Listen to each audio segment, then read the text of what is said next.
আজকের তালিমে ইনশাআল্লাহ তাআলা আমরা গত দার্সের মতোই আল কোরআনুল কারীম থেকে নতুন একটা সূরা নিয়ে কথা বলবো।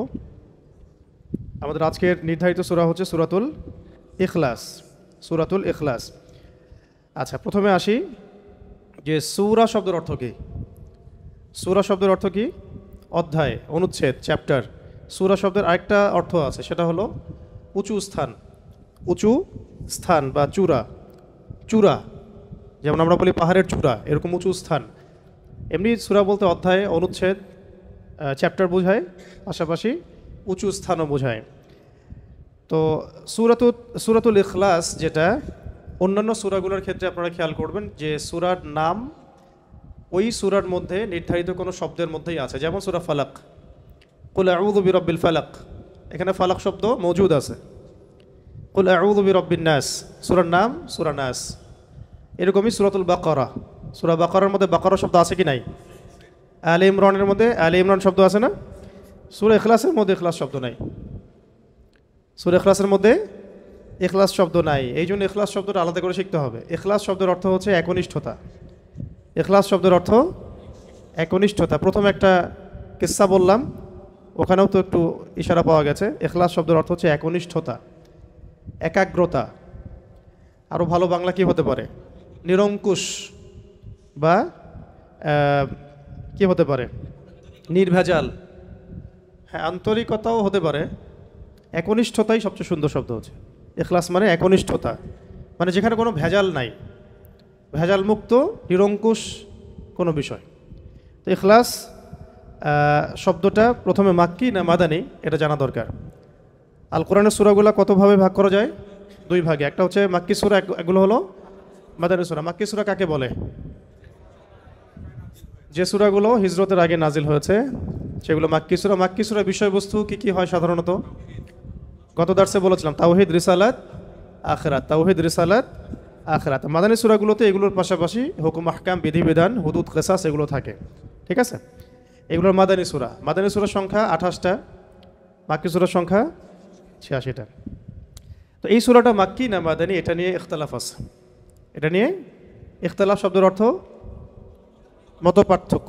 ইখতিলাফ মানে মত পার্থক্য। এই বিষয়গুলো জানতে হবে। আমাদের জবানের মধ্যে আরবি টার্মগুলোকে স্মুথলি যেন আসে, অর্থগুলো যেন বুঝতে পারি, এই জন্য আরবিগুলো ব্যবহার করা হচ্ছে।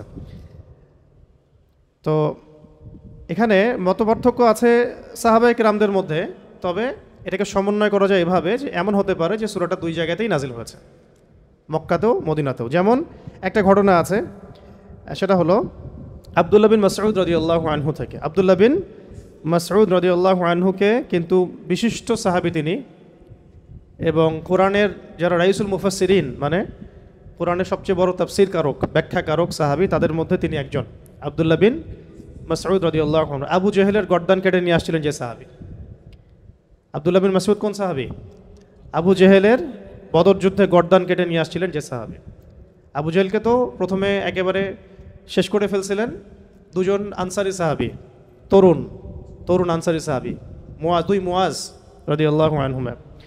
পরবর্তীতে আব্দুল্লাহ বিন মাসউদ রাদিয়াল্লাহু আনহু তার বুকের উপর পা রেখে তার গর্দান কেটে নিয়ে আসেন। তো তাকে মক্কাতে সবাই বলতে কাফেররা তুচ্ছ তাচ্ছিল্য করত আব্দুল্লাহ বিন মাসউদ রাদিয়াল্লাহু আনহুকে, কারণ তিনি নিচু বংশের ছিলেন তাদের তুলনায়। যেমন বনু মখজুম, বনু হাশিম, তাদের তুলনায় তার বংশটা ছিল একটু নিচু। এই কারণে তারা তাকে খুব তুচ্ছ তাচ্ছিল্য করত। এবং তার পায়ের ব্যাপারে একটা কথা আছে যে তার পাটা একটু চিকন ছিল, সরু ছিল। এই কারণে অনেকে হাসাহাসি করত। নবী সাল্লাল্লাহু আলাইহি ওয়াসাল্লাম তার পায়ের ব্যাপারে একটা রিওয়ায়াত আসছে কিন্তু, যে এই পায়ের ওজন মিজানে বহু ভারী হবে। ওই পা আবু জেহেলের বুকের উপর দিয়েই তিনি তার গর্দান কেটে নিয়ে আসছেন। তো তিনি রাইসুল মুফাসসিরিনদের একজন, আব্দুল্লাহ বিন মাসউদ রাদিয়াল্লাহু আনহু, এবং বলিষ্ঠ সাহাবী। আপনারা অনেকগুলো হাদিস দেখতে পারবেন তার থেকে রিওয়ায়াত হয়েছে। এবং আরেকজন সাহাবী যে উবাই ইবনে কাব কোন সাহাবী? যাকে ওমর রাদিয়াল্লাহু আনহু তারাবির সালাত পড়তে বলেছিলেন, মনে আছে? তারাবির অধ্যায় যখন আসবে তখন আলোচনা আসবে আর কি, যে তারাবির সালাতের জামাত করে তাকে ইমামতির দায়িত্ব দেওয়া হয়েছিল। কোন সাহাবীকে? উবাই বিন কাব রাদিয়াল্লাহু আনহু। তিনি খুব সুন্দর তেলাওয়াত করতে পারতেন। তো এখন তারা দুজন বর্ণনা করেছেন যে মক্কাতে যখন আবু জেহেল, আবু লাহাব, উতবা, সাইবারা তারা যে ইলাহের উপাসনা করতে অভ্যস্ত, যেমন লাত, উজ্জা, হুবল, মানাত, যেগুলোকে দেখা যায় না, যেগুলোকে দেখা যায়, যেগুলোর সামনে তারা নজর মানত পেশ করে, এইরকম তারা আল্লাহ পাকের পরিচয় জিজ্ঞাসা করছিল যে আমরা তো লাত, উজ্জা, হুবল, মানাতের ইবাদত করি, লাত এমন, উজ্জা এমন, হুবল এইরকম, মানাত এইরকম, তোমার আল্লাহ কেমন, তোমার আল্লাহ কেমন, তার পরিচয় দাও আমাদেরকে। তখন আল্লাহ রাব্বুল আলামিন সূরাতুল ইখলাস নাজিল করেন। এর অর্থে আমরা তো আসতেছি একটু পরে ইনশাআল্লাহ। এখানে আল্লাহ পাকের পরিচয় দেওয়া হয়েছে, এখানে আল্লাহ পাকের পরিচয় দেওয়া হয়েছে। আল কোরআনের পুরো কোরআনটাতে যদি আপনি ঘাটেন, এই পুরো কোরআনটা ঘেটে আল্লাহ পাকের যে পরিচয়টা আপনি পাবেন সেটা সূরা ইখলাসে দেওয়া হয়েছে। আবার আমরা যে বলি যে আল কোরআনের 3টা পার্ট, 3 ভাগে ভাগ করা যায় আল কোরআনকে। এক ভাগ হচ্ছে তাওহীদ, এক ভাগে কি তাওহীদ, ওই এক ভাগ তাওহীদের পুরোটাই আপনি সূরা ইখলাসের মধ্যে পাবেন। এটাকে 2 ভাগে ভাগ করা হয়েছে লেকচারটাকে, এই কারণে যে আমরা পরের অংশে তাওহীদ এবং শিরকের পুরো আলোচনা বিস্তারিত আনবো ইনশাআল্লাহ।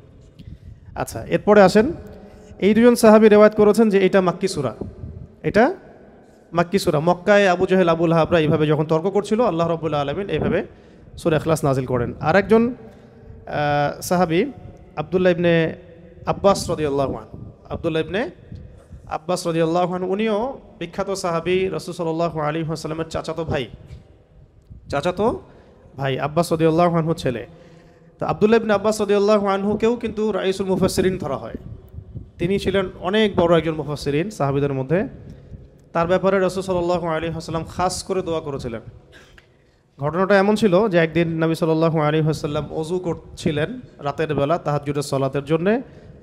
ওযু করার আগে মানুষ তো একটু ওয়াশরুমে যায়, তিনি ওয়াশরুম থেকে বের হয়ে এসে দেখেছেন কেউ তার জন্য পানি রেখে দিয়েছে, কেউ তার জন্য ওযুর পানি রেখে দিয়েছে। তখন তিনি জিজ্ঞাসা করেছিলেন যে কে আমার জন্য পানি রেখেছে। তখন আব্দুল্লাহ বিন আব্বাস রাদিয়াল্লাহু আনহু বলেছেন আমি রেখেছি। নবী সাল্লাল্লাহু আলাইহি ওয়াসাল্লাম তখন তাকে খুশি হয়ে কাছে ডেকে বুকের সাথে জড়ায় ধরেন এবং তার বুকে হাত রেখে দোয়া করে দেন যে আল্লাহুম্মা ফাক্কিহহু ফিদ্দীন ওয়া আল্লিমহু তা'ওয়িল।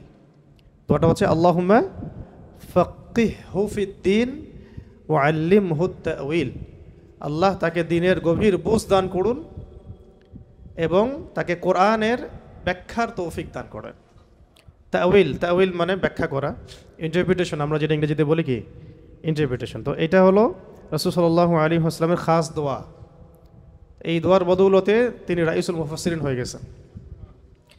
যদি আপনারা কখনো হজ উমরা করতে যান, সেখানে তায়েফ সফর থাকে, অনেকে যায় তায়েফে। তায়েফে আব্দুল্লাহ বিন আব্বাস রাদিয়াল্লাহু আনহুর মসজিদ আছে যেখানে তিনি দার্স দিতেন, সেখানে তার বাসা আছে এখনও, ওখানে তার কবর ওখানেই আছে। ওখানে গেলে এটা জিয়ারা করতে পারবেন ইনশাআল্লাহ, ঠিক আছে? তো উনি বলেছেন যে মদিনা ইহুদিরা একবার এসে রাসূল সাল্লাল্লাহু আলাইহি ওয়াসাল্লামকে জিজ্ঞাসা করেছিল। তাদের ভাষণ এরকম ছিল যে আল্লাহ পাক তো ফেরেশতাদেরকে আলো দিয়ে সৃষ্টি করেছেন, নূর দিয়ে। ইবলিসকে মানে জিন জাতিকে আল্লাহ সৃষ্টি করেছেন আগুন দিয়ে। আল্লাহ পাক আসমানকে সৃষ্টি করেছেন ধোঁয়া দিয়ে, ধূম্র দিয়ে। আর জমিন সৃষ্টি করেছেন হচ্ছে পানির ফেনা দিয়ে। এটা বলছিল কে? ইহুদিরা বলছিল। ইহুদিরা এগুলো জানলো কিভাবে? তারা তো আহলে কিতাব, তাদের ওই কিতাবে তো অনেক মানে ওহী এসেছে এই পর্যন্ত, এবং সবচেয়ে বেশি নবী আসছে তো বনু ইসরাইলের মধ্যেই। তো তারা এবার প্রশ্ন করছে রাসূল সাল্লাল্লাহু আলাইহি ওয়াসাল্লামকে যে আল্লাহ পাক এইটা দিয়ে এইটা সৃষ্টি করেছেন, এইটা দিয়ে এইটা সৃষ্টি করেছেন, তো আপনি যে আল্লাহর কথা বলছেন তাকে কি দিয়ে সৃষ্টি করা হয়েছে? নাউযুবিল্লাহি মিন যালিক। তাকে কি ইয়াকুত পাথর দিয়ে সৃষ্টি করা হয়েছে নাকি সোনা দিয়ে না রূপা দিয়ে? এইভাবে তারা একটা প্রশ্ন করছিল। ইহুদিদের স্বভাব তো বুঝেনি।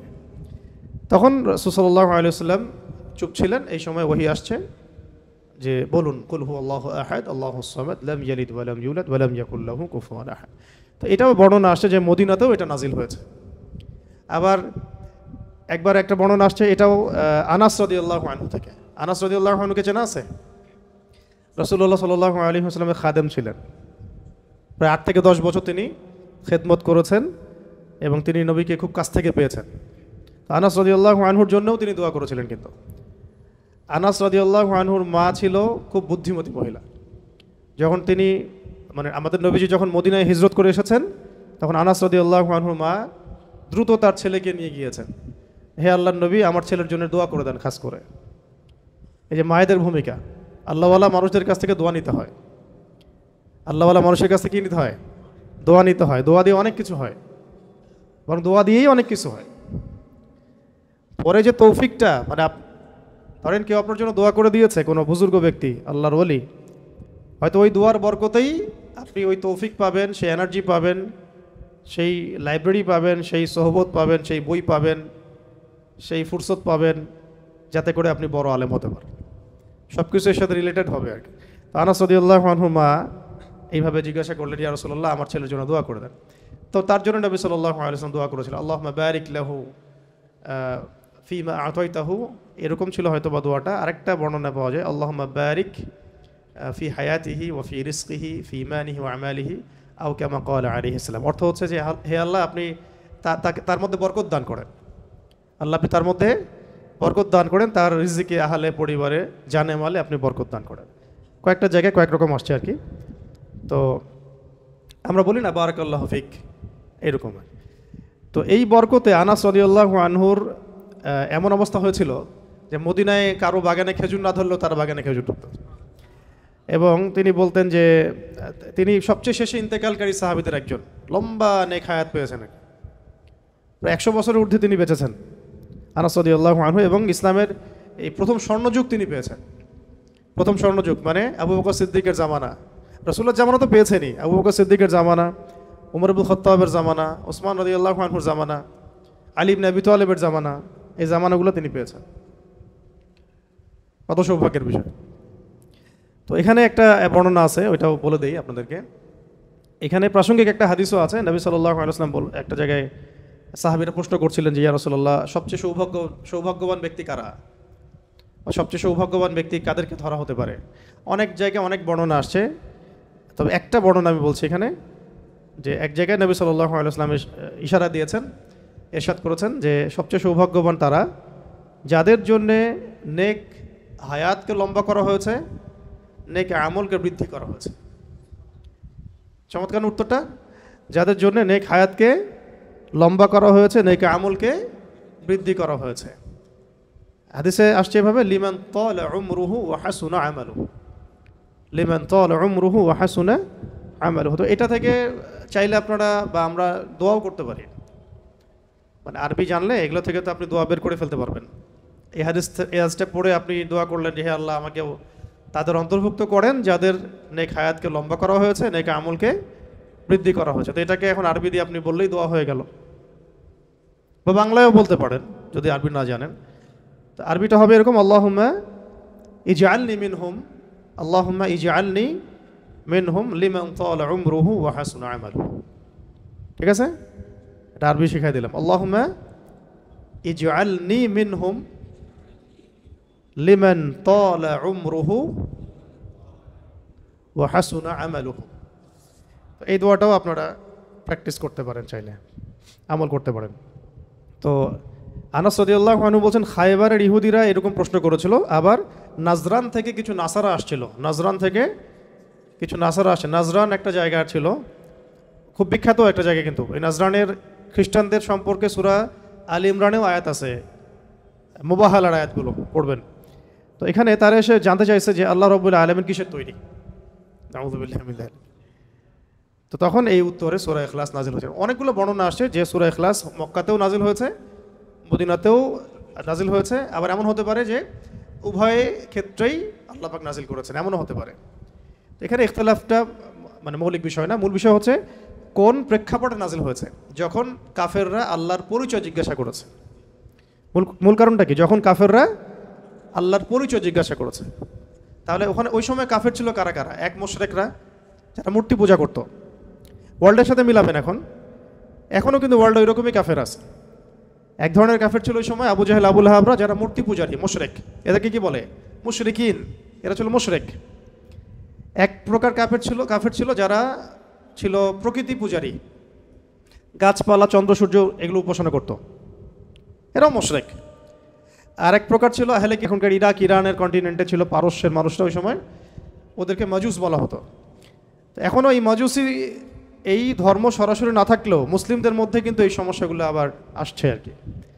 দেখবেন কোনো কালচারাল কোনো প্রোগ্রাম হইলে মোমবাতি প্রজ্বলন হয়, সেদিনও দেখলাম অনলাইনে আমরা মোমবাতি প্রজ্বলন করে গান গাওয়া হচ্ছে।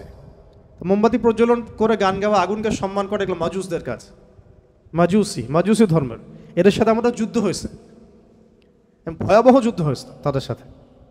কাদেসিয়ার যুদ্ধ হয়েছে মাজুসিদের সাথে। কাদেসিয়ার যুদ্ধের হিস্ট্রি পড়লে দেখবেন 8,500 মুসলিম শহীদ হয়েছে ওই যুদ্ধে। কত হাজার? 8,500 মুসলিম শহীদ হয়েছে কাদেসিয়া যুদ্ধের পরে। এই যে হীরা নগরী, ইরাকের পুরা ইরাক ইরান কন্টিনেন্টটা আমাদের মানে দখলে চলে আসছে আর কি। এরপর থেকে এই জায়গায় আর মানে ইহুদি খ্রিস্টান মাজুসিরা ঢুকতে পারে না, কিন্তু এখন নতুন করে ফিতনা তো আছেই, তো ওইটা অন্য আলোচনা। তো এখন আমরা বুঝতে পারলাম যে এই সূরাটা নাজিল হয়েছে কোন প্রেক্ষাপটে, যখন কাফেররা আল্লাহ পাকের পরিচয় জিজ্ঞাসা করছে। কারণ যারা শিরকে লিপ্ত, কুফরিতে লিপ্ত, তারা দেখছে যে আল্লাহ তাদের আল্লাহ সামনে, তাদের দেবতা সামনে, তারা দেখতে পারে। কেউ মনে করে যে আল্লাহ মানে ঈশ্বর মনে হয় এমনই যার পুত্র আছে না আউযুবিল্লাহ, কন্যা আছে না আউযুবিল্লাহ, যিনি মনে হয় কোনো কিছু সৃষ্টি, যার কোনো মাধ্যম আছে ইত্যাদি। ওরা এভাবেই এই আইডিওলজিতেই তারা বিশ্বাসী ছিল। তো তারা এখন নবী সাল্লাল্লাহু আলাইহি ওয়াসাল্লামকে প্রশ্ন করছে যে তোমার আল্লাহ কেমন? আমাদের তো ইলাহ আমরা এরকম মনে করি, আমাদের ইলাহ বা আমাদের ঈশ্বরকে তো আমরা এমন মনে করি, তো তোমার আল্লাহ কেমন? তোমার আল্লাহ এর ডেফিনেশন দাও। তখন আল্লাহ রাব্বুল আলামিন সূরা ইখলাস নাজিল করেন। ইখলাস মানে একনিষ্ঠ খালেস তাওহীদ, খালেস তাওহীদ। এখানে এই সূরার মধ্যে তাওহীদ আছে, খালেস তাওহীদ, যেটা তাওহীদ হচ্ছে আমাদের দ্বীনের মূল ভিত্তি। তাওহীদ নাই, দ্বীনের কোনো কিছুই বাকি নাই। তাওহীদ যার মধ্যে নাই, দ্বীনের কিছুই বাকি নাই। তো তাওহীদ, রিসালাত, আখিরাত, আমাদের দ্বীনের তিনটে স্তম্ভ কি? তাওহীদ, রিসালাত এবং আখিরাত। তো তাওহীদের মূল বুনিয়াদ এই সূরার মধ্যে আল্লাহ পাক নাজিল করে দিয়েছেন। আল্লাহ পাক তখন বললেন বিসমিল্লাহির রহমানির রহিম, কুল, হে নবী আপনি বলে দিন। মুআউযিযাতাইনের সাথে সূরা ফালাক নাসের সাথে ইখলাসও আমল করতে হয় সকাল সন্ধ্যায় এবং রাতে। কিন্তু তাফসীরে আমরা এটা আলাদা করে আলোচনা করছি, কারণ প্রসঙ্গটা আলাদা, নাজিলের প্রেক্ষাপটটা আলাদা। আল্লাহ পাক বলছেন কুল, আপনি বলুন হে নবী, হুয়াল্লাহু আহাদ, হুয়া মানে তিনি, হুয়া মানে তিনি, আল্লাহ মানে আল্লাহ, আহাদ মানে এক। কুল মানে বলুন, হুয়া মানে তিনি, আল্লাহ মানে আল্লাহ, আহাদ মানে এক। কি অ্যান্সারটা দিলেন? বলেন, আপনি বলেন হে নবী, আল্লাহ এক। তোমরা যে এতগুলো দেবদেবীর উপাসনা করো, এটা আল্লাহ না। তোমরা যে এরপরে আসতেছে এই আল্লাহ এক বলে সমস্ত বহুত্ববাদীদের ভিত্তি ভেঙে দেওয়া হলো, তাই না? যত বহুত্ববাদী আছে সব ভিত্তি এক শব্দে শেষ করে দেওয়া হলো। বলুন আল্লাহ যিনি হবেন তাকে এক হতে হবে। আর এই সূরা নাজিলের আগে মক্কা একটা ঘটনা ঘটেছিল। সেটা হচ্ছে বেলাল রাদিয়াল্লাহু আনহুকে প্রচণ্ড নির্যাতন করা হচ্ছিল, বিকজ তিনি ইসলাম কবুল করেছিলেন। হ্যাঁ, বেলাল হাবশি রাদিয়াল্লাহু আনহু, যার পায়ের আওয়াজ নবী সাল্লাল্লাহু আলাইহি ওয়াসাল্লাম শুনতেন জান্নাতে গেলে। তা আমরা এটা বলছিলাম আজকে এক জায়গায় আলোচনায়, যে নেতা এমন হতে হবে যিনি তার কর্মীদের বা তার অনুসারীদের পায়ের আওয়াজ পর্যন্ত চিনে। আর আমরা এখন অনলাইনে ফ্যান ফলোয়ার্সদেরকে মনে করি যে তারা আমার সাথে একটা রেভলিউশনে গেলে আমার সাথে থাকবে। ফ্যান ফলোয়ার্স দিয়ে রেভলিউশন হয় না, বিপ্লব হয় না। নিবেদিত প্রাণ একনিষ্ঠ মানুষ লাগবে পাশে, আশেপাশে, যাদেরকে আমি চিনি, যাদেরকে আমি দেখেছি, যাদের পায়ের আওয়াজও আমি চিনি। নবী সাল্লাল্লাহু আলাইহি ওয়াসাল্লাম যাদেরকে নিয়ে সমাজ বিপ্লব করেছেন তারা দারুল আরকামে গড়ে উঠেছেন। প্রতিদিন দেখা হতো, সাক্ষাৎ হতো, 5 ওয়াক্ত নামাজে দেখা হতো, তাই না? একে অপরকে জানতেন, বুঝতেন, চিনতেন। আর আমরা এখন ভার্চুয়াল একটা মানে জগৎকে আমাদের অনেক কিছু মনে করি। তো এখানে একটা বিষয় মাথায় দিয়ে দিই আপনাদেরকে, যদি সমাজ বিপ্লবের ফিকির থাকে তাহলে আমাদেরকে কাছাকাছি আসতে হবে আর কি। কাছাকাছি আসতে হবে মানে কাছাকাছি জামাবদ্ধ থাকতে হবে, একে অপরের সাথে কমিউনিকেশন থাকতে হবে, দেখা সাক্ষাৎ থাকতে হবে, ওঠা বসা থাকবে, চলাফেরা থাকবে। এইরকম আমাদের সাপোর্ট করতে পারে অনেক মানুষ, বিদেশ থেকেও অনেকে সাপোর্ট করতে পারে, দেশে ভালো কিছু হতে পারে না। কিন্তু আপনি যে অভ্যুত্থান, বিপ্লব যেগুলো বলছেন শব্দগুলো, বা দিন প্রতিষ্ঠা, আল্লাহর দিন, আল্লাহর জমিন, আল্লাহর দিন কায়েম, এগুলোর জন্য একনিষ্ঠ মানুষ দরকার আশেপাশে। একটা পুরো মানে একটা চেইন অফ কমান্ড দরকার এক কথা। ঠিক, এটা ছাড়া ভার্চুয়ালি হয় না এগুলা। যাই হোক, ওটা ভিন্ন প্রসঙ্গ। আমরা এখন যেটা বলছিলাম যে বেলাল রাদিয়াল্লাহু আনহুর পায়ের আওয়াজও নবীজি চিনতেন। তিনি কিন্তু যখন তাকে দেখানো হচ্ছে তখন কিন্তু তিনি তাকে দেখেন নাই যে বেলাল রাদিয়াল্লাহু আনহুর সামনে হাঁটতেছেন, তার পায়ের খসখস আওয়াজ শুনছেন। ওর কোনো বর্ণনা আসছে খরম যে পড়তাম না আমরা আগে, খটখট খট করে শব্দ হতো, এই আওয়াজ তিনি পাচ্ছিলেন। তো এই আওয়াজ যে বেলাল রাদিয়াল্লাহু আনহুর, তিনি কিভাবে বুঝলেন? তার মানে দুনিয়াতে যখন বেলাল রাদিয়াল্লাহু আনহু তার আশেপাশে চলছেন, তার আওয়াজ তো তিনি শুনতে পাচ্ছেন, দেখছেন, এবং আল্লাহ পাক তাকে জানিয়ে দিচ্ছেন এটা বেলাল রাদিয়াল্লাহু আনহুর মর্তবা মাকাম। তো এটাকে একদিন বলেছিলাম না, তিনি অজু করতেন, অজু করে 2 রাকাত নামাজ পড়তেন। যখন অজু ভেঙে যাইতো তখন নতুন করে অজু করতেন এবং 2 রাকাত তাহিয়াতুল অজুর নামাজ পড়তেন। এই জন্যে বেলাল রাদিয়াল্লাহু আনহুকে এইরকম জান্নাতে মাকাম দেওয়া হয়েছে। এটা একটা খাস আমল আর কি। শুধু এই জন্যই না, তার তো তাওহীদ, রিসালাত, আখিরাত, দ্বীন ইসলামের বিষয়গুলো, দাওয়াত, জিহাদ সব তো আছেই। এটা খাস খুসুসি আমল। আমরা বলি না সবার কিছু খুসুসি আমল থাকে, এইটা একটা খুসুসি আমল ছিল বেলাল রাদিয়াল্লাহু আনহু। তো বেলাল রাদিয়াল্লাহু আনহুকে উমাইয়া বিন খালাফ, কি নাম? উমাইয়া বিন খালাফ মারাত্মক অত্যাচার করেছিল। মারাত্মক মানে এটা তো আসলে বললে বোঝানো যাবে না। মানে একটা মানুষকে মারতে মারতে রাস্তা দিয়ে নিয়ে যাওয়া, গলার মধ্যে রশি টেনে ছেঁচড়ানো, পাথর দিয়ে চাপা দেয়া, বালুর মধ্যে শুইয়ে রাখা। যারা আরবে গিয়েছেন বা যাওয়া আসা করেন তারা ওখানকার গরম সম্পর্কে জানেন, কিছুটা ধারণা আছে। তো ওই রকম গরমের মধ্যে মরুভূমিতে একজন মানুষকে শুইয়ে রাখা আর উপরে পাথর চাপা দেয়া কত কঠিন বিষয়। বেলাল রাদিয়াল্লাহু আনহুকে বলা হচ্ছিল যে তুমি ধর্ম ত্যাগ করতে হবে না, খালি বলো যে লাতের কসম, উজ্জার কসম, খালি এতটুকু বলো। তোমার আল্লাহকে গালিও দেওয়া লাগবে না, তুমি খালি বলো লাতের কসম, উজ্জার কসম। আর তিনি বারবার বলছিলেন আহাদুন আহাদ, আহাদুন আহাদ। যত মারা হচ্ছে তত বলছেন আল্লাহ এক, আল্লাহ এক, আহাদুন আহাদ। এরপরে সূরা নাজিল হয়ে গেল কাফেরদের প্রশ্নের প্রেক্ষাপটে, বলো আল্লাহ এক, কুল হুয়াল্লাহু আহাদ। এটার সাথে বেলাল রাদিয়াল্লাহু আনহুর একটা এই আহাদ শব্দটা আল্লাহ পাকের কাছে এতই কবুল হয়ে গেছে যে আল্লাহ পাক নিজের পরিচয় দিচ্ছেন প্রথম, বলো আল্লাহ এক। এই এক শব্দ দিয়ে, আহাদ শব্দ দিয়ে সমস্ত মুশরিকদের যত দ্বৈতবাদী আছে, বহুত্ববাদী আছে, তাদের সবার ভিত্তিটা ভেঙে দেওয়া হয়েছে। যে একজন সত্তা আল্লাহ হতে পারবে না যদি সে এক না হয়। এখন আপনি হিসাব করে দেখেন যে হিন্দুত্ববাদী যারা বাংলাদেশে, তাদের দেবতা কি একজন? অসংখ্য দেবতা। তারপর যারা বহুত্ববাদী, তাদেরকে দেবতা একজন। যারা নক্ষত্রের পূজা করে, নক্ষত্র কি একটা? সূর্য কি আসলে একটা? এরকম অসংখ্য সূর্য আছে আমাদের সৌরজগতে, আমরা একটা দেখতেছি। এই গ্যালাক্সিতে কত সূর্য আছে? বহু সূর্য আছে। এমন অনেক গ্রহ আছে যে গ্রহগুলোর মধ্যে একাধিক চাঁদ আছে। চাঁদ কি একটা? গাছ কি একটা? নদী কি একটা? পাহাড় পর্বত কি একটা? যার উপাসনা আমি করব তিনি এক হইতে হবে। এমন একজন যার কোনো মানে দ্বিতীয় কোনো সত্তা যার নাই, অদ্বিতীয় তিনি। খেয়াল করে দেখবেন এখানে ওয়াহেদ শব্দ আনা হয় নাই। ওয়াহেদ মানে কিন্তু এক, ঠিক আছে? ওয়াহেদের আবার এরপরে আপনি ইসনান, সালাসা, আর এগুলোতে যেতে পারবেন, 2, 3, 4 যেতে পারবেন, কিন্তু আহাদ আলাদাভাবে আনা হয়েছে, এর ওয়াহেদ শব্দটা আনা হয় নাই। এখানে অনেক ব্যাপার আছে। তো এখানে মূল কথা হচ্ছে, প্রথম কথা যে যিনি আল্লাহ হবেন তাকে এক হতে হবে। বা এমন কোনো সত্তা আল্লাহ হওয়ার বা ইলাহ হওয়ার দাবি করতে পারবে না যার বহুবচন আছে, যার ডুপ্লিকেট আছে, যার দ্বিতীয় ভেরিয়েন্ট আছে, ভার্সন আছে, তিনি কখনো আল্লাহ হতে পারবেন না। এখানে সমস্ত মুশরিকদের আল্লাহু আহাদ, হে নবী বলেন আপনি যে তিনি আল্লাহ এক, বলে দিন যে তিনি আল্লাহ এক। আল্লাহু আকবার। তারপরে আচ্ছা, এখানে একটা প্রাসঙ্গিক কথা আছে, পরে ভুলে যাবো, বলে দিই। মাঝে মাঝে এমন হয় যে কিছু কথা লিখে নিয়ে আসি না, কিন্তু নোট করে আসি না, কিন্তু মনের মধ্যে আসে, চলে আসে, পরে বলবো করে ভুলে যাই আর কি। এখানে একটা আমল আছে, এটা আপনাদেরকে শিখাই দিই। অনেকেই চায় যে আমার দোয়াটা কবুল হোক, সবাই চায় আমার দোয়া কবুল হোক। দোয়া কবুলের তো অনেক শর্ত আছে, তাই না? অনেকগুলো আমল আছে, শর্ত আছে, অনেক সময় আছে, এগুলো মোটামুটি আপনারা জানেন। তো একটা বিষয় আমি বলছি আজকে, একটা দোয়া আছে যে দোয়াটা, যে কথাগুলো দোয়ার শুরুতে বললে এই দোয়াগুলো কবুল হবে ইনশাল্লাহ, এই বিষয়ে আপনি নিশ্চিত থাকতে পারেন।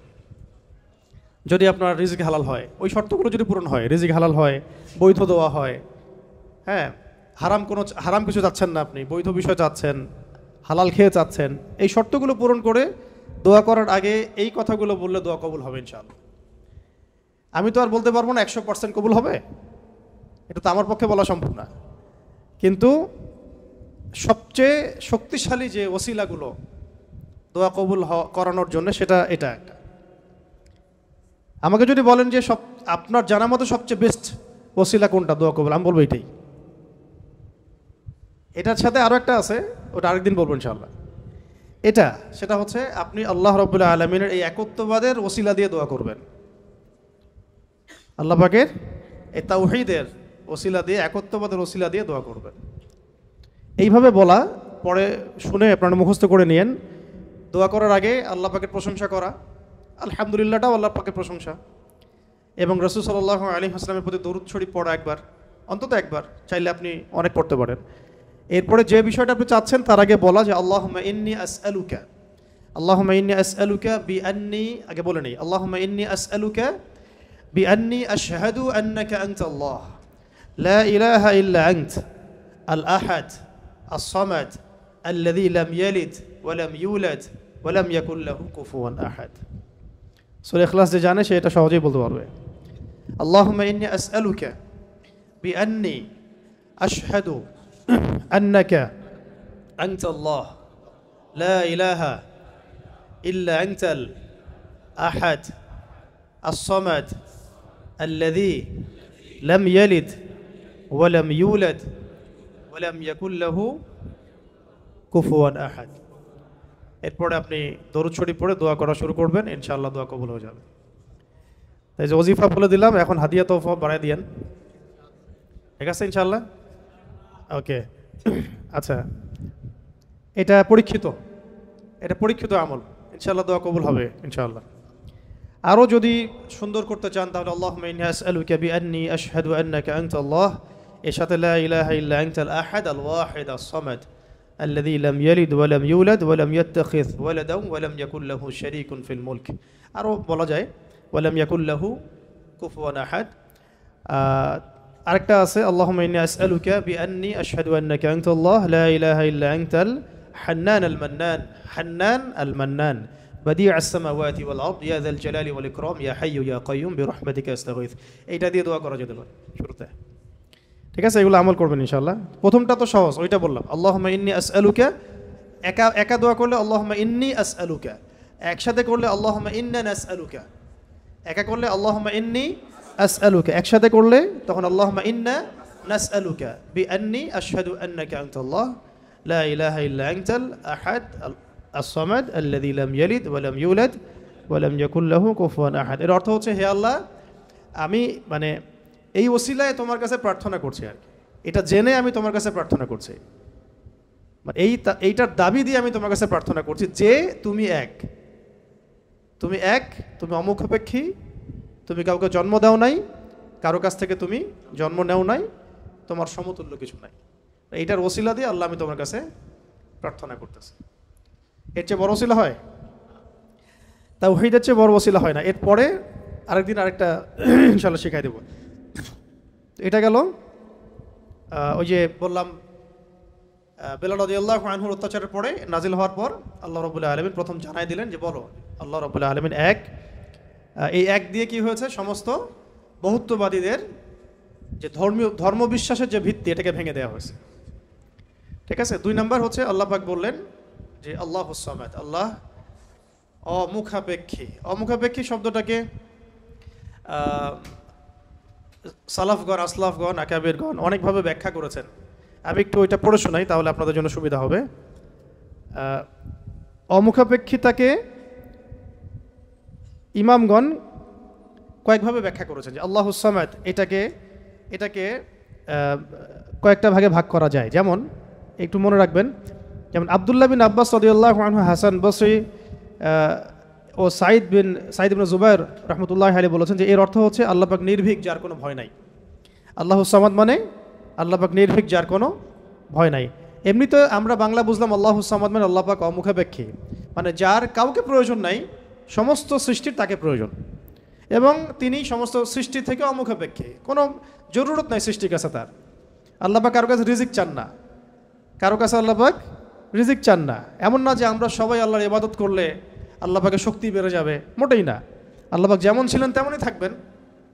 আবার এমন না যে সব মানুষ যদি কুফরি করা শুরু করে আল্লাহ পাকের শক্তি কমে যাবে, কখনোই না। মানে এই পুরো বিশ্ব জাহান সৃষ্টি করার আগে আল্লাহ যেমন ছিলেন, আজও তেমন আছেন, চিরকাল তেমন থাকবেন। আল্লাহ পাক অমুখাপেক্ষী। অমুখাপেক্ষী মানে কারো প্রয়োজন নাই। এই জন্য একটা দোয়ায় আমরা বলি না যে আল্লাহুম্মা কফিনি বিহালালিকা আন হারামিক ওয়া আগনিনি বিফাদলিক আম্মান সিওয়াক, মানে আল্লাহ আপনি আপনার হালাল দিয়ে হারাম থেকে আমাকে বাঁচায় দেন, এবং আপনি ছাড়া বাকি সমস্ত বিষয় থেকে আমাকে অমুখাপেক্ষী রাখেন।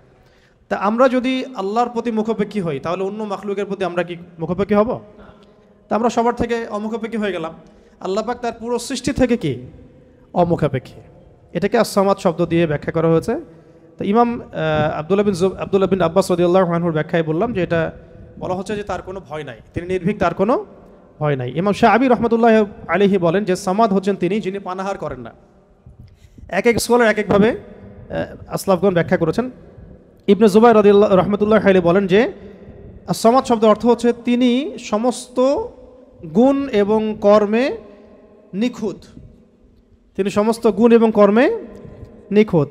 হযরত কাতাদা রহমতুল্লাহ আলাইহি বলেন যে সমগ্র সৃষ্টি জগৎ ধ্বংস হওয়ার পর যিনি বাকি থাকবেন তিনি হচ্ছেন as-সামাদ। সমস্ত সৃষ্টি জগৎ ধ্বংস হয়ে যাওয়ার পরে যিনি, যার অস্তিত্ব থাকবে তিনি হচ্ছেন as-সামাদ। তো সামাদের কত ব্যাখ্যা তারা করেছেন, ঠিক আছে। তারপরে ইকরিমা রহমতুল্লাহ আলাইহি বলেছেন যে যার উপর কারো মর্যাদা নাই তিনি হচ্ছেন as-সামাদ, যার উপরে কারো আর মর্যাদা নাই তিনি হচ্ছেন as-সামাদ। তারপরে ইমাম রাজি রহমতুল্লাহ আলাইহি বলেছেন সামাদ হচ্ছেন তিনি যার উপরে কখনো কোনো বিপদ আপদ আসে না। সামাদ হচ্ছেন তিনি যার উপরে কখনো কোনো বিপদ আপদ আসে না।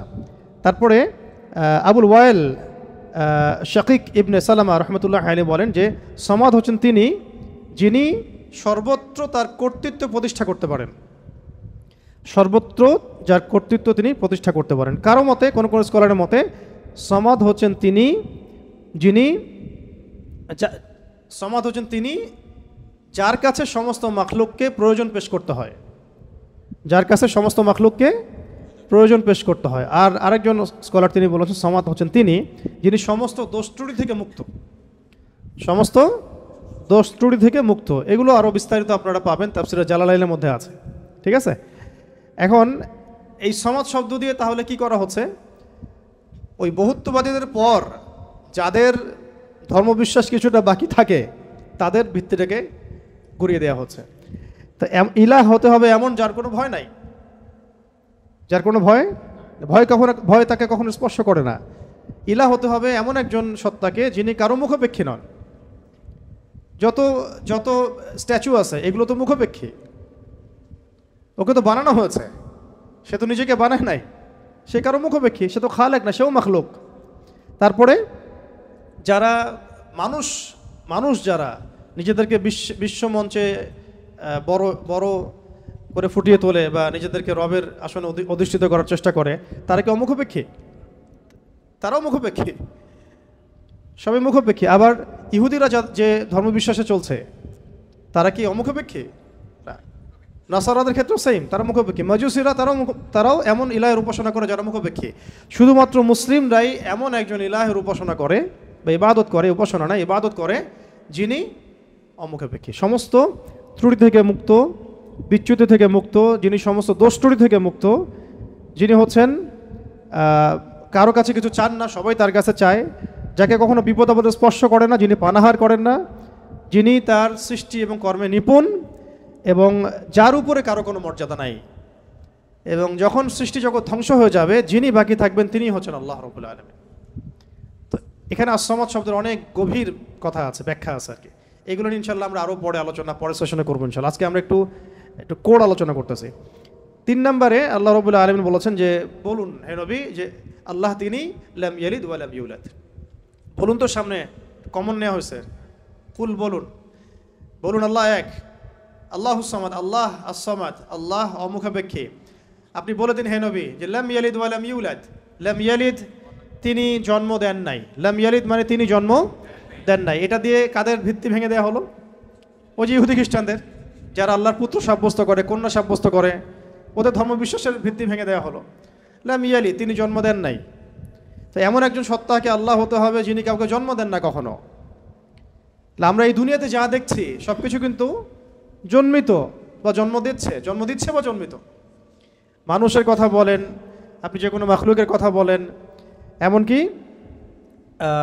প্রকৃতির যে বিষয়গুলো আমরা দেখি এগুলো তো জন্মিত আর কি, মাখলুক, এগুলো কোনো না কোনো জায়গা থেকে আসছে। তো আল্লাহ রাব্বুল আলামিন হতে হলে এমন একজন সত্তা হতে হবে যিনি কাউকে জন্ম দেন নাই। ওয়ালাম ইউলাদ, এটা আরও কঠিন। কেউ জন্ম দেয় না সেটা একটা হতে পারে, একজন ধরেন মহিলা আছে জন্ম দেয় নাই সন্তান, তো সে তো কারো কাছ থেকে জন্মিত হয়েছে। দেখে 2টা রাস্তাই বন্ধ করে দেওয়া হলো যে আল্লাহ হতে হবে এমন একজন সত্তাকে যিনি না জন্ম দিয়েছেন না কারো কাছ থেকে জন্ম নিয়েছেন। এটা আরও কঠিন, এবং এই কাঠিন্যের মধ্যে কোনো সত্তা পড়তে পারে না আল্লাহ ছাড়া। এই মানদণ্ডে আল্লাহ ছাড়া অন্য কোনো সত্তা কখনো পড়তে পারে না, যিনি জন্ম দেন নাই, কারো কাছ থেকে জন্মও নেন নাই। অনেকে প্রশ্ন করে যে অনেকের মধ্যে ওয়াসওয়াসা আসে যে এই বিশ্বজাহান আল্লাহ সৃষ্টি করেছেন, আল্লাহকে কে সৃষ্টি করেছে? নাউযুবিল্লাহি মিন যালিক। নবী সাল্লাল্লাহু আলাইহি ওয়াসাল্লাম বলেছেন যখনই এমন কোনো চিন্তা আসবে, এই চিন্তা শয়তান ঢুকিয়ে দেয়, যখনই এমন কোনো চিন্তা আসবে সেজন্য পরে আউযু বিল্লাহি মিনাশ শাইতানির রাজীম, এবং ঈমান পাকাপোক্ত করার জন্য যেন পরে আমানতু বিল্লাহি ওয়া রুসুলিহি, আমানতু বিল্লাহি ওয়া রুসুলিহি, রুসুলিহি বহুবচন, আমানতু বিল্লাহি ওয়া রুসুলিহি। আল্লাহকে যদি কেউ জন্ম দিত বা আল্লাহ যদি কোনো জায়গা থেকে সৃষ্টি হতেন, তাহলে যে স্রষ্টা তিনি তো আল্লাহ হতেন, তাই না? আল্লাহ যদি নাউযুবিল্লাহ কারো কাছ থেকে সৃষ্টি হতেন তাহলে তো তিনি আল্লাহ হতেন না। এমন একজন সত্তাকে আল্লাহ হতে হবে যিনি সৃষ্টি নন, যাকে কেউ সৃষ্টি করে নাই, বরং তার কাজ সৃষ্টি করা। এটা তো আপনি কার্যকারণ তত্ত্ব থেকে বলছেন, এটা ফিলোসফিতে একটা তত্ত্ব আছে কার্যকারণ তত্ত্ব। মানে তত্ত্বটা হচ্ছে এরকম, ইউনিভার্সিটিতে আমাদেরকে একটু পড়ানো হয়েছিল আর কি, যে প্রত্যেকটা কাজের পিছনে একটা কারণ থাকে। আসলে তাই, কিন্তু প্রত্যেকটা কাজের পিছনে একটা কারণ আসলেই থাকে। শয়তানির পিছনেও কোনো না কোনো কারণ তো আছে, কেন শয়তানি করতেছে এটা কারণ তো আছে। প্রত্যেকটা কাজের পিছনে একটা কারণ থাকে। এই তত্ত্বটাকে তারা বলতো কার্যকারণ তত্ত্ব আর কি। তো এই তত্ত্ব থেকে তারা এই প্রশ্নটা উত্থাপন করেছে যে তাহলে আল্লাহকে কে সৃষ্টি করেছে? ঠিক আছে, এখানে এই তত্ত্বটা নিজেই তার দোষে ত্রুটিযুক্ত আর কি। আল্লাহকে যদি কেউ সৃষ্টি করে তাহলে তো সে আল্লাহ হবে, তাকে কেউ সৃষ্টি করলে সে আল্লাহ হবে, তাকে কেউ সৃষ্টি করলে সে আল্লাহ হবে। এইভাবে আপনি কোথায় গিয়ে শেষ করবেন? যেখানে আপনার চিন্তার জগৎ শেষ হবে সেখান থেকে আল্লাহ রাব্বুল আলামিন শুরু হবেন ইনশাআল্লাহ। ব্যাপারটা এরকম আর কি। তো আল্লাহ রাব্বুল আলামিন কাউকে জন্ম দেন নাই, কারো কাছ থেকে জন্ম নেন নাই, সহজ কথা। আর এখান থেকে ইহুদি এবং খ্রিস্টানদের যে ধর্মভিত্তি এটাকে একেবারে ভেঙে দেওয়া হয়েছে। ওয়াকালাতিল ইয়াহুদ উযাইরুন ইবনুল্লাহ ওয়াকালাতিন নাসারা আল মাসীহ ইবনুল্লাহ, এটাকে ভেঙে দেওয়া হয়েছে। এবং তারা যে বলতো যে 3 খোদায় যে তারা বিশ্বাস করতো, ট্রিনিটি, এটাকেও ভেঙে দেওয়া হয়েছে। ঠিক আছে, আবার মুশরিকদের ভিত্তিটা আগেই ভেঙে দেওয়া হয়েছে। এরপরেও যারা বাকি ছিল ওদেরকে আস-সামাদ দিয়ে ভেঙে দেওয়া হয়েছে। তার সবশেষ ওয়ালাম ইয়াকুল্লাহু কুফুয়ান আহাদ, ওয়ালাম ইয়াকুল্লাহু কুফুয়ান আহাদ। এটা এত কঠিন যে এটা মানে উতরে যাওয়ার মতো আসলে ক্ষমতা আল্লাহ ছাড়া কারোরই নাই, এটা অসম্ভব। ওয়ালাম ইয়াকুল্লাহু কুফুয়ান আহাদ, ওয়া মানে এবং, ওয়া মানে এবং, ইয়াকুন মানে হয়, লাহু মানে তার জন্যে, কুফুয়ান মানে সমকক্ষ বা সমতুল্য, আহাদুন মানে কেউই। এখানে আহাদুন মানে আসলে কেউই। ওয়া মানে এবং, লাম ইয়াকুন, ওয়ালাম ইয়াকুন এবং হয় না, লাম মানে না, লাম হচ্ছে অতীতকালে নাবাচক বোঝায়, অতীতকালে নাবাচক, এগুলো মনে রাখবেন। ওয়া মানে এবং, ওয়াবের 2টা অর্থ হয় আল কোরআনে, কখনো কখনো শপথ বা কসম অর্থে আসে, কখনো কখনো এবং অর্থে আসে। যেমন ওয়া তিন ফলের কসম, ওয়াল আসরি সময়ের কসম। আর এখানে ওয়া জবর মানে হচ্ছে এবং, ওয়ালাম লাম হচ্ছে অতীতকালে নাবাচক, অতীতকালে নাবাচক। যেমন আমি কখনো বলিনি, আমি করিনি, আমি যাইনি, এগুলো বোঝাতে লাম শব্দ প্রয়োগ করা হয়। ঠিক আছে? ওয়ালাম ইয়াকুন, ইয়াকুন মানে হয়, লাম ইয়াকুন মানে হয় না, ওয়ালাম ইয়াকুন এবং হয় না, এবং হয় না, লাহু মানে তার জন্যে, লাহু মানে তার জন্য বলতে এখানে আল্লাহর দিকে নিসবত করা হচ্ছে। ওয়ালাম ইয়াকুন লাহু, তার জন্যে হয় না, কি হয় না? কুফুয়ান, মানে কুফু মানে কি? সমতুল্য, সমকক্ষ। অনেকে বলেন না বিয়ের ক্ষেত্রে কুফু দেখতে হয়, সমতুল্য, সমকক্ষ, সামঞ্জস্যতা। আহাদ কেউই, মানে তার সমতুল্য সমকক্ষ কেউ নাই, তার সমতুল্য সমকক্ষ কেউ নাই। এটা হচ্ছে আরও কঠিন, কারণ একজন ধরেন আহাদ উতরে আসলো, সমাদে গিয়ে শেষ হয়ে গেল। কেউ হয়তো বলছে লাম ইয়ালিদ ওয়া লাম ইউলাদ, এটাকে কোনোভাবে ব্যাখ্যা করছে, ধরেন কোনোভাবে উল্টাপাল্টা ব্যাখ্যা করছে, কিন্তু শেষে গিয়ে এসে কিন্তু আর আর পারবে না। ওয়ালাম ইয়াকুল্লাহু কুফুয়ান আহাদ, তার সমতুল্য কিছুই নাই। ধরেন আপনি বললেন যে এই মূর্তিটা নাউজুবিল্লাহ একটা দেবতা, কেউ বললো হয় কোনো মুশরিক, তার এই মূর্তি একটা না, এই মূর্তি আরও অনেক আছে, সামঞ্জস্য আছে। কেউ যদি বলে এই নক্ষত্রটা তার ইলাহ, নাউজুবিল্লাহ, এই নক্ষত্র একটা না, তার সামঞ্জস্য আরও আছে, সিমিলারিটিস আছে আর কি। ঠিক আছে? কেউ বললো যে অমুক নবীর সন্তান আল্লাহর পুত্র, নাউজুবিল্লাহ, তা এই নবীর সন্তান একজন না, আরও বহু নবী আছে তাদের সন্তান হয়েছে। এইরকমই ওয়ালাম ইয়াকুল্লাহু কুফুয়ান আহাদ হচ্ছে এমন একজন সত্তাকে আল্লাহ হতে হবে যার সাদৃশ্য কিছু নাই, লাইসা লাইসা কামিথলিহি শাই, তার সমতুল্য, তার মতো কিছু নাই। অনেকে আল্লাহ পাকের এই যে হাত, আল্লাহ পাকের চেহারা, আল্লাহর হাসি, আল্লাহর ক্রোধ, এগুলোকে ব্যাখ্যা করতে গিয়ে আকীদার ক্ষেত্রে এমন এমন কিছু ব্যাখ্যা করেছে যেখানে আল্লাহ পাককে মাখলুকের সাথে সাদৃশ্য করে দেওয়া হয়েছে, এবং তারা আবার বলছে এটাই নাকি আহলুস সুন্নাহ ওয়াল জামাআর আকীদা। এটা একটা বাজে বিষয়, এটা একটা বাজে কথা। আল্লাহ রাব্বুল আলামিনের জাত এবং সিফত সম্পর্কে আমরা ইনশাআল্লাহ আরেকদিন বিস্তারিত কথা বলবো। ঠিক আছে? এতটুকু বলছি এখন যে আল্লাহ আল্লাহই, তার মতো কোনো কিছুই নাই। যেখানে আল্লাহ পাক বলেছেন তার চেহারা, এটা চেহারার অর্থ ইশারা কি সেটা আল্লাহ পাক জানেন। ওটা আমি যদি এখন মনে করতে যাই যে এটা এরকম চেহারা, চোখ নাক মুখ কানওয়ালা, তো এটা শিরক হয়ে যাবে তো আর কি। আল্লাহ পাক কোনো মাখলুকের সাদৃশ্য না, ওয়ালাম ইয়াকুল্লাহু কুফুয়ান আহাদ, লাইসা কামিথলিহি শাই, তার মতো আর কিছু নাই। ঠিক আছে? তো আল্লাহকে কোনোভাবেই এইরকম কোনো ব্যাখ্যার মধ্যে আনা যাবে না। যেমন অনেকে বলেন না যে আল্লাহ পাক কোথায় আছে। তো এখন আপনি প্রশ্ন করলেন যে আল্লাহ রাব্বুল আলামিন কোথায় আছে, তো কেউ বলছে আরশের উপরে আছে, আরশের। তো আল্লাহ পাকের ক্ষেত্রে এমন দিক সাব্যস্ত করা যাবে না, উপরে নিচে ডানে বামে, এভাবে না। এটা ইস্তাওয়ার অর্থ কি, সেটা আল্লাহ পাক যেভাবে বলেছেন ওইটুকুতে চুপ থাকা আর কি, এটাকে ব্যাখ্যা করতে না যাওয়া আর কি, ব্যাখ্যা করতে না যাওয়া। এমনকি আল্লাহ পাক আর রহমান আর রহিম, এটাকে এইভাবে ব্যাখ্যা করা যাবে না যে কেমন রহমান, আমাদের মতো রহমান, আমাদের মতো দয়াময় কি? আল্লাহর দয়া আল্লাহর মতো, আল্লাহ পাকের দয়া আল্লাহর মতো, আল্লাহর ক্রোধ আল্লাহর মতো, আল্লাহর মানে কারো প্রতি সন্তুষ্ট হওয়া তার মতো, তার নিজের জাত এবং সিফতের মতো, আমাদের কোনো মাখলুকের মতো না। আবার আল্লাহ পাকের দিকে কোনো দিকও সাব্যস্ত করা যাবে না যে আল্লাহ উপরের দিকে, নিচের দিকে, ডানের দিকে, বামের দিকে। এইগুলো মানে খুব সূক্ষ্ম বিষয় আকীদার, এবং এই আকীদার এই বিষয়গুলো সমাজের মধ্যে অনলাইনের মাধ্যমে এত ফিতনা সৃষ্টি হয়ে গেছে যেগুলো আসলে অনেক সময় জেনারেল ভাইরা এখানে মধ্যে ডুবে যাচ্ছেন আর কি। তো আল্লাহ পাকের ব্যাপারটাকে খুব সেন্সিটিভলি বুঝতে হবে এবং সূক্ষ্মতার সাথে বড় বড় উলামায়ে কেরামদের কিতাবগুলো পড়ে তাদের কাছ থেকে ব্যাখ্যা জেনে নেবেন। এবং যেটা বুঝবেন না পড়তে গিয়ে, যদি আপনি আকীদার বইগুলো আসলেই পড়তে পারেন, তাহলে যেটা বুঝবেন না সেটা অবশ্যই বড় আলেমকে জিজ্ঞাসা করতে হবে। হ্যাঁ, আরশের কথা দিয়ে অনেকে বলেছেন উপরে, এই সমাসীন শব্দটা মানে হচ্ছে আসীন হওয়া। এই যে আমি বসে আছি এখন চেয়ারের উপরে, আমি চেয়ারের উপরে সমাসীন হয়ে আছি আমি এখন, তো এটা কি সমাসীন শব্দটা ঠিক হবে তাহলে? আল্লাহ পাক কি বসে আছেন? নাউজুবিল্লাহি মিন যালিক। কোন হালতে আছেন আপনি জানেন? আমরা জানি। আল্লাহর হালতে আছে। আল্লাহ পাক যেভাবে থাকা দরকার তার শান মর্যাদা অনুযায়ী আল্লাহ পাক আছেন।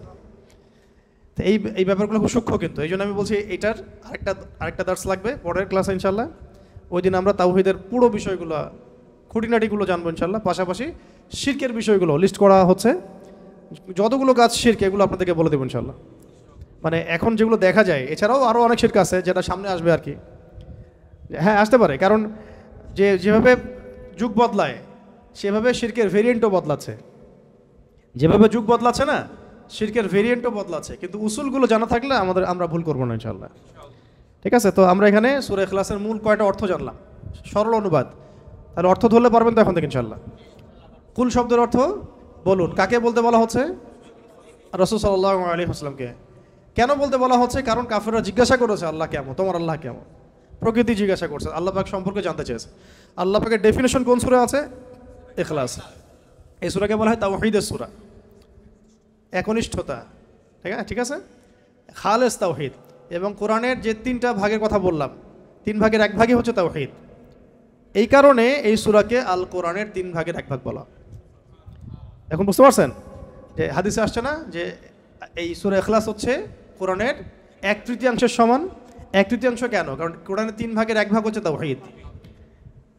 এটা এভাবে আসে নাই কিন্তু যে 3 বার পড়লে 1 খতম হবে, এভাবে কিন্তু হাদিসে আসে নাই। এটা ব্যাখ্যা, ওলামা ইকরামদের, আসলাফদের অনেকের ব্যাখ্যা যে 3 বার পড়লে হয়তো 1 খতমের নেকি হয়ে যাবে। ইনশাআল্লাহ হতেও পারে, আল্লাহ পাক দিতেই পারেন, আল্লাহ পাক দিলে আমার সমস্যা কি?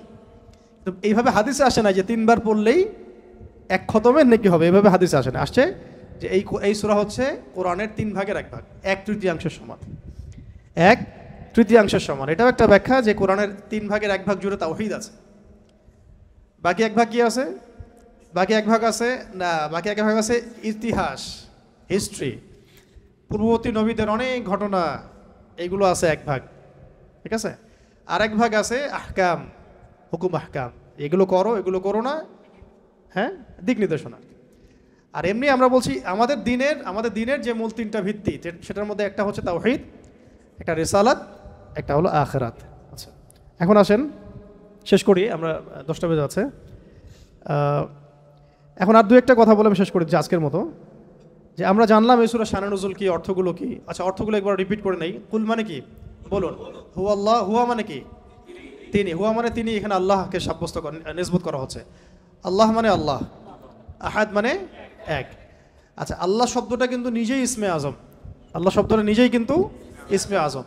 এটার সাথে প্রাসঙ্গিক বলে দিলাম, ওই দোয়াটা যদি করেন দোয়া করার আগে, তাহলে ইনশাআল্লাহ দোয়া কবুল হবে।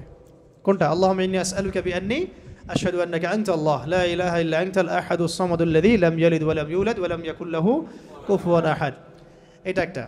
তারপরে আল্লাহ পাক বলছেন বলুন তিনি আল্লাহ এক, আল্লাহুস সামাদ, আল্লাহ পাক অমুখাপেক্ষী, লাম ইয়ালিদ তিনি কাউকে জন্ম দেন নাই, ওয়া লাম ইউলাদ তাকেও কেউ জন্ম দেয় নাই, এটা প্যাসিভ, এটা মাজহুল আর কি, আরবিতে বলে মাজহুল, মানে প্যাসিভ।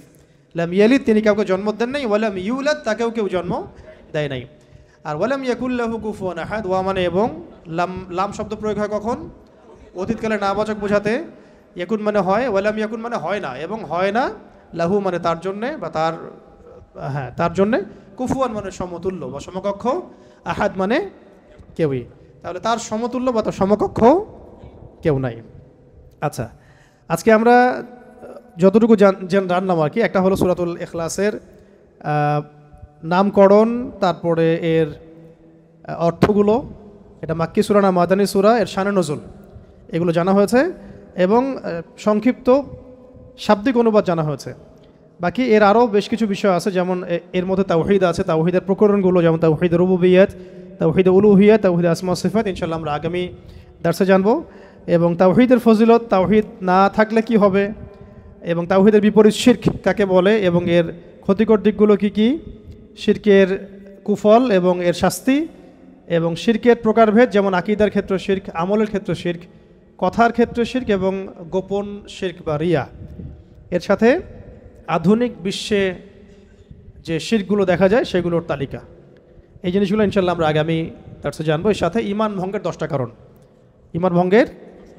এগুলো খুবই ভাইটাল। ইনশাআল্লাহ পরের দার্সে সবাই আসবেন, এটা আমরা আশা করতেছি। আর শেষ করার আগে শুধু আমি এই সূরার কয়েকটা ফজিলত বলে আপনি শেষ করতেছি, এটা জানা দরকার আছে, তাহলে আমাদের আগ্রহ জন্মাবে। তো ফজিলতগুলো আপনারা মাসিক আল কাউসারও পাবেন, অনলাইনে মাসিক আল কাউসারও পাবেন। আমি কয়েকটা ফজিলত নোট করে আনছি আপনাদেরকে একটু বলার জন্য।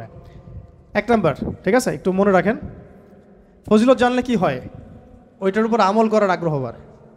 এটা যখন পড়ছিলাম আমার নিজেরই মনে হচ্ছিল যে আহা, এত সহজ একটা আমল আমরা কেন করি না। এবং আপনাদের জন্য ফজিলত কালেক্ট করতে গিয়ে আমি একটা ফজিলত পেয়েছি আজকে, যেটা আমি আগে কখনোই জানতাম না। তো কয়েকটা ফজিলত শুনি। হ্যাঁ, এক নাম্বার, এক ব্যক্তি জনৈক সাহাবীকে দেখলেন, রেফারেন্সগুলো দেয়া আছে, এটা সহিহ বুখারী, আবু দাউদে আসছে, নাসাইতে আসছে। এক ব্যক্তি জনৈক সাহাবীকে দেখলেন যে তিনি প্রত্যেক নামাজেই সূরা ইখলাস পড়েন, প্রত্যেক নামাজে সূরা ইখলাস পড়েন, মানে তাকে ইমামতির দায়িত্ব দেওয়া হয়েছে। প্রত্যেকটা রাকাতে তিনি যখন সূরা ফাতিহা শেষ করেন সূরা ইখলাস পড়েন, তারপরে অন্য কেরাত করেন। এটা কি ইউনিক না? কখনো দেখেছেন এমন কোন ইমামকে? তো উনি এটা পড়েন। তো এই বিষয়টা তাকে বলা হলো যে আপনি এটা কেন করেন, আপনি এটা বন্ধ করেন, মাঝে মাঝে পড়েন, পরামর্শ দেওয়া হচ্ছে। তিনি বলছেন না, আমি বন্ধ করব না। তো এমন অবস্থা হয়েছে যে কেসটা রাসূল সাল্লাল্লাহু আলাইহি ওয়াসাল্লামের দরবার পর্যন্ত পৌঁছাইছে। ইয়া রাসূলুল্লাহ, আপনার যে ইমাম আপনি দিয়েছেন সেই ইমাম তো এরকম করে, প্রত্যেক রাকাতেই সূরা ইখলাস পড়ে। এখন নবী সাল্লাল্লাহু আলাইহি ওয়াসাল্লাম এর কাছে যখন এই বিষয়টা আসলো, তখন তিনি জিজ্ঞাসা করলেন যে সূরা ইখলাস তুমি প্রত্যেক রাকাতে কেন পড়ো? তিনি বললেন যে আমি এই সূরাটাকে ইয়া রাসূলুল্লাহ ভালোবাসি, আমি এই সূরাটাকে ভালোবাসি। তখন নবী সাল্লাল্লাহু আলাইহি ওয়াসাল্লাম বলেছিলেন যে এই সূরার প্রতি ভালোবাসা তোমাকে জান্নাতে প্রবেশ করাবে ইনশাআল্লাহ।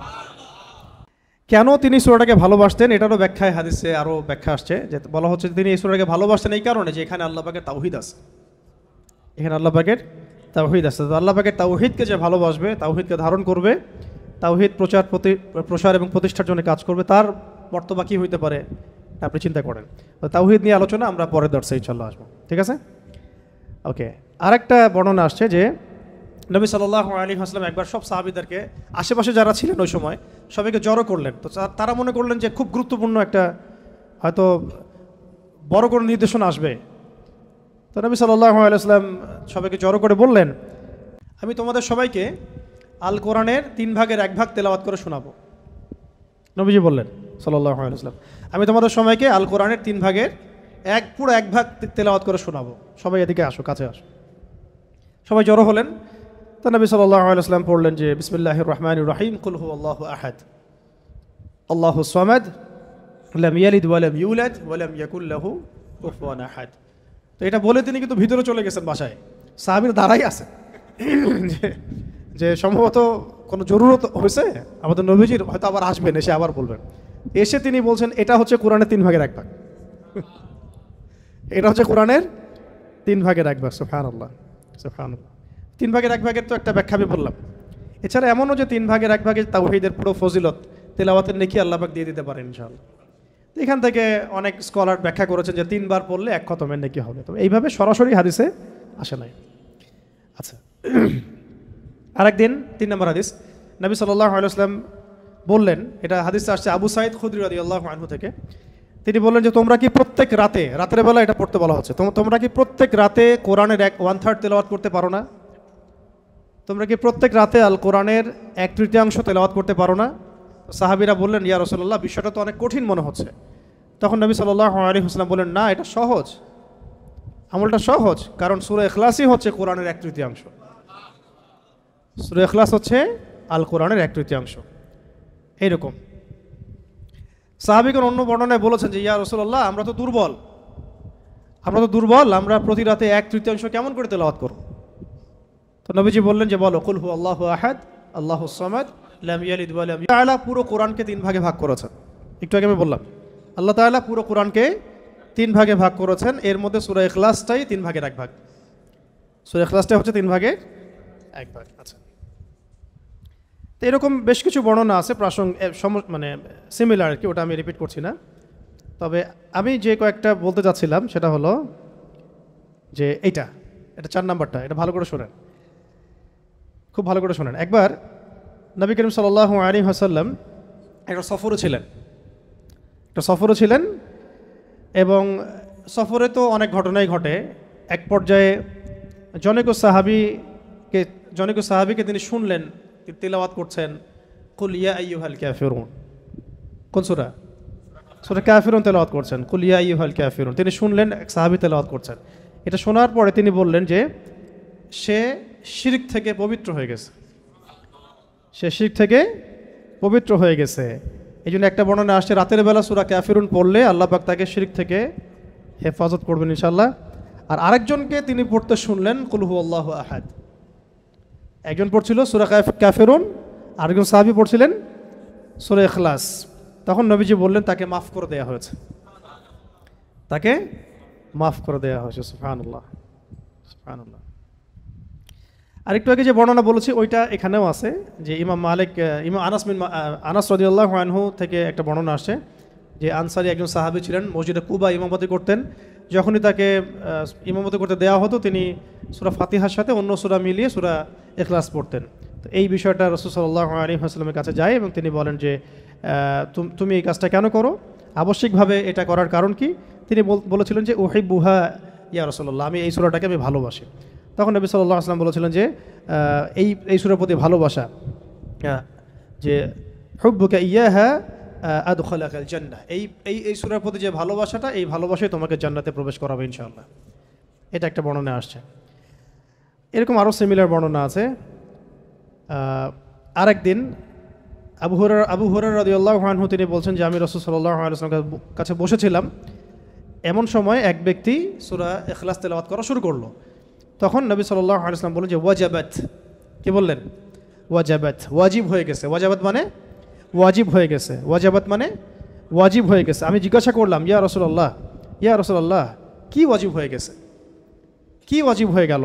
তিনি বললেন যে আল জান্নাহ, জান্নাত ওয়াজিব হয়ে গেছে, এই ব্যক্তির উপর জান্নাত ওয়াজিব হয়ে গেছে। আরেকজন সাহাবী এসেছিলেন নবী সাল্লাল্লাহু আলাইহি ওয়াসাল্লামের কাছে, এসে বলেছিলেন যে আমার এক ভাই আছে, মানে মুমিন ভাই, আমার এক ভাই আছে, উনিও সাহাবী, তো তিনি সূরা ইখলাসকে খুব ভালোবাসেন। তো নবীজি বললেন তাকে জানিয়ে দাও, তোমার ভাইকে জানিয়ে দাও যে এই সূরার প্রতি ভালোবাসার কারণে তাকে জান্নাতে সুসংবাদ দান করো। তাকে জানিয়ে দাও যে এই সূরার প্রতি ভালোবাসার কারণে তাকে জান্নাতে সুসংবাদ দেয়া হচ্ছে। এইরকম আরও বর্ণনা আছে সিমিলার, যেমন একটাতে আসছে, এটাও বুখারী মুসলিমের বর্ণনা, যে সাহাবায়ে কেরাম একদিন এক সাহাবীকে জিজ্ঞাসা করলেন যে এই সূরাটাকে আপনি এতবার কেন পড়েন? তিনি বলেছিলেন যে এই সূরার মধ্যে আর রহমানের সিফত এবং গুণাবলী আছে, এই সূরার মধ্যে আর রহমানের মানে আল্লাহ পাকের সিফত এবং গুণাবলী আছে, তাই আমি এটাকে পড়তে ভালোবাসি, তাই আমি এটাকে পড়তে ভালোবাসি। তখন নবীজি বললেন তাকে জানিয়ে দাও যে আল্লাহও তাকে ভালোবাসে। মানে এক এক জায়গায় এক একভাবে শব্দ এক্সট্রা আসছে আর কি। কোনো জায়গায় বলা হচ্ছে তার জন্য জান্নাত ওয়াজিব হয়ে গেছে, কোনো বর্ণনা আসছে যে তাকে জানায় দাও যে আল্লাহ তাকে ভালোবাসেন, কোনো বর্ণনা আসছে তাকে জানায় দাও যে তাকে জান্নাতে সুসংবাদ দান করো। এরকম করে বিভিন্ন বর্ণনা আসছে আর কি। এবার আমাদের জন্য খুব আগ্রহের একটা হাদিস, এটা শুনেন। মুয়াজ ইবনে আনাস জুহানি রাদিয়াল্লাহু তাআলা আনহু বলেন যে রাসূলুল্লাহ সাল্লাল্লাহু আলাইহি ওয়াসাল্লাম একদিন বললেন, ভালো করে শুনেন, রাসূলুল্লাহ সাল্লাল্লাহু আলাইহি ওয়াসাল্লাম একদিন বললেন, যে ব্যক্তি কুল হুয়াল্লাহু আহাদ এই সূরাটাকে 10 বার পড়বে, যে ব্যক্তি এই সূরাটাকে 10 বার পড়বে, আল্লাহ তাআলা তার জন্য জান্নাতে একটা প্রাসাদ নির্মাণ করবেন। তো এই কথাটা শুনে ওমর রাদিয়াল্লাহু আনহু বললেন, ওমর ইবনে খাত্তাব তিনি বললেন যে তাহলে তো আমরা অনেক প্রাসাদের অধিকারী হয়ে যাব ইয়া রাসূলুল্লাহ। তার উদ্দেশ্য ছিল এটা, যদি আমি 20 বার পড়ি ইয়া রাসূলুল্লাহ, তাহলে নবীজি বললেন তাহলে দুইটা প্রাসাদ, যদি 30 বার পড়ি তা 3টা প্রাসাদ, তো ইয়া রাসূলুল্লাহ তাহলে তো আমরা অনেক প্রাসাদের অধিকারী হয়ে যাব। তখন নবীজি বললেন যে আল্লাহ তাআলার দান এর চেয়েও বেশি প্রশস্ত, মানে আপনি 100 পড়লে 10টা ঘর পাবেন, আর আমরা 100 পড়লে 10টা ঘর পাবো, 200 পড়লে 20টা। এইভাবেই আল্লাহ পাকের দান আরও প্রশস্ত। আর যে হাদিসটার কথা আমি বললাম, যেটা আমি আজকে আপনাদের জন্য এটা রেডি করতে গিয়ে জেনেছি আর কি, এটা আমার আগে জানা ছিল না। এটা জানার পরে আসলে আমাদের মনে হচ্ছে কেন এই আমলগুলো করি না। এত সময় দেখা যায় যে অনেক সময় অনলাইনে বসে থাকছি, তাই না? অনেক সময় এমনিই বসে আছি জিকির ছাড়া, তো গাড়িতে যাওয়া আসা হচ্ছে, ওই সময় বসে আছি, কোনো কাজ নাই, এমন অনেক সময় হয় না? কেন আমরা এই সময়গুলো কাজে লাগাই না? এই লাস্ট হাদিস, একজন সাহাবী ছিলেন যার নাম মুয়াবিয়া ইবনে মুয়াবিয়া বিন মুয়াবিয়া আল মুজানি আল মুজানি রাদিয়াল্লাহু তাআলা আনহু তিনি ইন্তেকাল করেছিলেন এবং নবী সাল্লাল্লাহু আলাইহি ওয়াসাল্লামের তিনি সাহাবীদেরকে নিয়ে জানাজার নামাজ পড়া হলো। ভালো করে শুনুন। মুয়াবিয়া ইবনে মুয়াবিয়া আল মুজানি রাদিয়াল্লাহু তাআলা আনহু ইন্তেকাল করলেন। নবী সাল্লাল্লাহু আলাইহি ওয়াসাল্লাম সাহাবীদেরকে নিয়ে তার জানাজার নামাজ পড়ালেন। পড়ানোর পরে নবী সাল্লাল্লাহু আলাইহি ওয়াসাল্লামের কাছে জিবরাইল আলাইহিস সালাম আগমন করলেন এবং তাকে জানিয়ে দেওয়া হলো ওয়াহির মাধ্যমে যে এই সাহাবীর জানাজায় আমি জিবরাইল আলাইহিস সালাম বলছেন ৭০,০০০ ফেরেশতা সহ আমি উপস্থিত হয়েছিলাম। ৭০,০০০ ফেরেশতা সহ এই জানাজা সালাতে আমি উপস্থিত হয়েছি। তো নামাজ শেষে নবী সাল্লাল্লাহু আলাইহি ওয়াসাল্লাম জিজ্ঞাসা করলেন যে ইয়া জিবরিল হে জিবরিল বিমা বালাগা মুআবিয়া ইবনে মুআবিয়া হাযিহিল মানজিলা। এই সাহাবীর মুআবিয়া ইবনে মুআবিয়া রাদিয়াল্লাহু তাআলা আনহুর কোন কারণে এই মঞ্জিলে তাকে পৌঁছে দেওয়া হলো, কোন কারণে তাকে এই মঞ্জিলে পৌঁছে দেওয়া হলো, মানে এত উঁচু মাকাম দেওয়া হলো। তখন তিনি বলছিলেন যে ইয়া রাসূলুল্লাহ সাল্লাল্লাহু আলাইহি ওয়াসাল্লাম এই মর্যাদা লাভের কারণ হচ্ছে যে সে দাঁড়িয়ে, বসে, হেঁটে, সওয়ারিতে অবস্থায় সবসময় সূরা ইখলাস তেলাওয়াত করত। এই মর্যাদার কারণ হচ্ছে সে দাঁড়িয়ে, বসে, হেঁটে হেঁটে, সওয়ারিতে, মানে সার্বক্ষণিক তার আমলে ছিল, খুসুসি আমল ছিল সূরা ইখলাসের বেশি বেশি তেলাওয়াত। সুবহানাল্লাহ। এটা মুসনাদ আহমদে আসছে হাদিসটা, আরও কিছু হাদিসের মধ্যে আসছে হাদিসটা। তো আল্লাহ পাক আমাদের সবাইকে এই সূরার প্রতি বেশি বেশি আমল করার তৌফিক দান করেন। অনেকগুলো ফজিলত পেলাম, তাহলে ফজিলতগুলোর মধ্যে এগুলো সব অথেন্টিক, এগুলো নিয়ে কোনো ইনশাআল্লাহ সন্দেহের কিছু নাই। অন্য কিছু কিছু বইয়ের মধ্যে দেখা যায় যে 400 পড়লে, 1000 পড়লে কিছু কিছু আমল দেয়া আছে, এগুলো সনদগুলো সহি না এবং এগুলো দুর্বলতা আছে। তো ওইগুলো আমরা এখানে আলোচনা আনলাম না। মূল যে বিষয়গুলো সেগুলো বললাম যে এই সূরা প্রথমত রাতের বেলা পড়তে হবে, মানে আমরা পড়বো ইনশাল্লাহ। তারপরে সূরা ফালাক নাস ইখলাস, এটা তো সকাল সন্ধ্যায়, আবার ঘুমানোর সময়ও, ঠিক আছে। এটা গেল 3টা আমল। আরেকটা হলো অন্তত পক্ষে 10 বার দিনে, 10 বার তো পড়াই যায়, নিজের উপর এটা কিন্তু আমল হিসাবে নিয়ে নেওয়া যায়। আমি 10 বার পড়বো সারাদিনে, হ্যাঁ, একটা অট্টালিকা, 10 বার পড়লে একটা প্রাসাদ, জান্নাতে একটা প্রাসাদ, 20 বার পড়লে 2টা, 30 বার পড়লে 3টা, যত বেশি পড়বে তত বেশি। সবচেয়ে বড় কথা এই সূরার মধ্যে আল্লাহ পাকের তাওহীদ আছে এবং এই তাওহীদকে যে ভালোবাসবে আল্লাহ তাকে ভালোবাসবেন। এই সূরাকে যে মহব্বত করবে আল্লাহ তাকে মহব্বত করবেন। এই সূরাকে যে ব্যক্তি তাওহীদের কারণে মহব্বত করে, আল্লাহ পাকের জাত এবং সিফাতের কারণে মহব্বত করে, আল্লাহ পাক তাকে জান্নাতে প্রবেশ করাবেন। তো এখানে সবচেয়ে মূল কথাটা হচ্ছে আল্লাহ পাকের তাওহীদ। এই তাওহীদ কি, তাওহীদ কত প্রকার, তাওহীদের প্রকারভেদগুলো কি কি, তাওহীদের বিপরীত কি, শিরক কত প্রকার, ঠিক আছে, কি কেন, এর ক্লাসিফিকেশনগুলো, এইগুলো ইনশাআল্লাহ আমরা আগামী দার্সে জানবো ইনশাআল্লাহ। ঠিক আছে, আজকে এই পর্যন্ত থাক। আগামী দার্সে সবাইকে আসার আমন্ত্রণ জানাচ্ছি। আল্লাহ পাক আমাদের সবাইকে সূরাতুল ইখলাস বিশুদ্ধ করে তিলাওয়াতের, এর মর্ম বোঝার এবং এর উপর নিয়মিত আমল করার তৌফিক দান করেন। এবং সূরা ইখলাসের মধ্যে যে তাওহীদ আছে, এই তাওহীদটা নিজের জীবনে, আকীদায়, আমলে, নিজের আখলাকের মধ্যে প্রতিষ্ঠা করা এবং এই তাওহীদের ব্যাপক প্রসার প্রতিষ্ঠায় নিজেদেরকে আত্মনিয়োগ করার তৌফিক আল্লাহ পাক আমাদেরকে দান করে নেন। ওয়া আখিরু দাওয়ানা আনিল হামদুলিল্লাহি রাব্বিল আলামিন। আমরা সবাই দোয়া পড়ব। সুবহানাকা আল্লাহুম্মা ওয়া বিহামদিক আশহাদু আল্লা ইলাহা ইল্লা আনতা আস্তাগফিরুকা ওয়া আতুবু ইলাইক।